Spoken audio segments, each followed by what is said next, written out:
Ok, donc l'autre boulot que je fais, c'est le boulot sur le SEO. J'en ai parlé un petit peu sur Twitter ou sur LinkedIn. J'ai entamé un gros chantier sur le SEO. J'ai notamment créé, on va aller voir sur le site à quoi ça ressemble. J'ai notamment créé une page qui s'appelle les guides. Si vous descendez un petit peu, voilà. Ah, c'est un peu cassé parce que mon onglet est déformé. Bref, voilà. Donc là, il y a le guide de l'écriture. Et donc, en fait, je me suis dit, donc j'ai travaillé avec d'ailleurs un ancien élève social writing dont je vous parlerai dans une émission prochaine. Euh, je me suis dit quelles sont toutes les questions que se posent potentiellement des personnes qui veulent démarrer en écriture, et j'en fais des articles. Et je package ça sous forme d'un gros guide de l'écriture qu'on a découpé en 5 chapitres. Donc chapitre 1, commencer à écrire les bases. Chapitre 2, trouver son positionnement. Chapitre 3, progresser en écriture et acquérir des méthodes avancées. Chapitre 4, gagner sa vie et générer des opportunités grâce à l'écriture. Et chapitre 5, vaincre ses peurs et dépasser les blocages d'écriture. Et donc vous voyez que je complète au fur et à mesure ces 5 chapitres avec plein de petits articles qui sont pensés pour le SEO. Donc j'ai fait un travail avec Maxime qui m'a aidé à bien réfléchir à tout ça, à faire cette stratégie-là. Et donc ce qu'on a fait, c'est que on a fait une recherche de mots-clés pour chaque point et on a pensé chaque chapitre en cocon sémantique. Donc on a une page guide, on a chaque chapitre correspond à une page et une URL dédiée qui renvoie chacun vers les articles de la catégorie. Et donc le but, c'est de faire des clusters ou des cocons sémantiques. Donc ça, c'est un énorme chantier. J'ai près de 60 articles à écrire, une cinquantaine d'articles à écrire, et j'écris un peu tous les jours pour que ce soit digeste. Hop, pardon, tac, voilà. Donc vous voyez là tous les jours, j'ajoute des articles. Là, j'ai terminé le cocon numéro 1 et j'attaque le cocon numéro 2. Donc ça, c'est le premier chantier que j'ai démarré.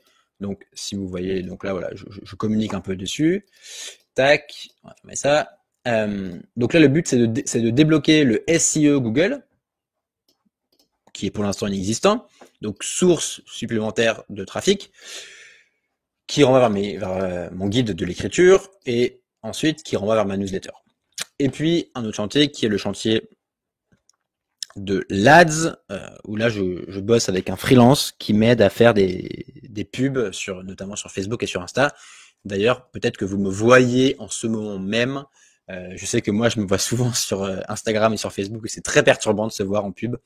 Mais en tout cas, j'essaie de faire ça pour voir si ça fonctionne. Et donc je prévois. Donc là, je suis vraiment au début de cette stratégie-là. Sur le SEO, j'en suis au premier. Euh, j'ai rédigé le premier cocon sémantique, ça prend un peu de temps mine de rien, parce que j'essaie de faire des articles qui sont quand même assez longs. Si je vous les montre, ça prend à chaque fois. Oui, ça continue.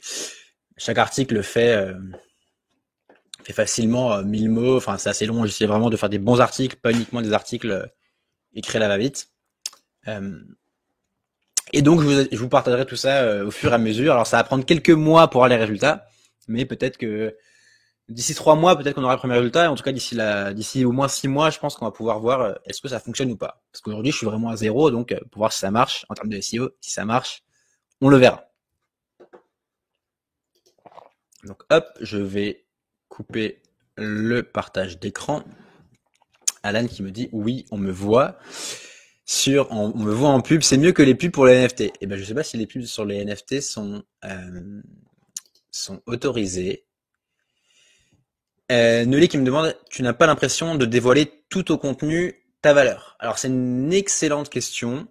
Alors attendez, je communique juste avec mon invité. C'est une excellente question. En fait, moi, alors il y a une conviction forte que j'ai, c'est que le contenu, si on veut le trouver, il est quasiment déjà accessible partout sur Google, gratuitement ou sur YouTube, je pense. Ah, Nicolas, je te vois. Donc mon invité va arriver. Je trouve que le contenu il est déjà quasiment accessible partout. Si vraiment on cherche, je dis rien de vraiment révolutionnaire. Alors je le partage avec ma page, je le partage avec mes idées, ma philosophie, mon point de vue. C'est ça qui fait qu'il est différent. Mais en soi, je trouve que le contenu il est accessible, il est déjà accessible si on veut le trouver. Et surtout, moi, je trouve que la valeur, par exemple, d'un programme comme le Bootcamp, il n'est pas tellement sur le contenu, mais il est plus sur ce qu'il y a autour. Nicolas pourra nous en parler, mais la valeur d'une formation, c'est pas uniquement le contenu, mais c'est aussi l'expérience qui est autour, c'est l'accompagnement qui est proposé, c'est l'émulation, c'est l'effet de groupe. C'est ça qui a de la valeur pour moi, plus que du contenu pur qui pourrait être trouvé partout. Et moi, je me suis rendu compte d'un truc, c'est que euh, c'est pas le contenu qui fait qu'on apprend, c'est tout ce qui est déployé autour. C'est voilà, c'est l'accompagnement de la personne du formateur, c'est est-ce qu'il pense une progression, est-ce qu'il donne des feedbacks, est-ce que voilà, il y a un sens de communauté, bref, c'est plein de choses dont je parle dans mon article d'ailleurs, dans mes articles sur mon blog, mon article bilan. Donc c'est pour ça que j'ai pas trop peur de dévoiler mon contenu. Et puis il y a un dernier point, c'est que même si on a la théorie, c'est pas pour autant qu'on sait la mettre en pratique. C'est un autre truc que j'ai remarqué. Il y a un petit décalage. On a beau savoir comment faire, c'est pas pour autant qu'on sait bien le faire. Et donc c'est pour ça que c'est utile aussi d'avoir quelqu'un pour nous aider.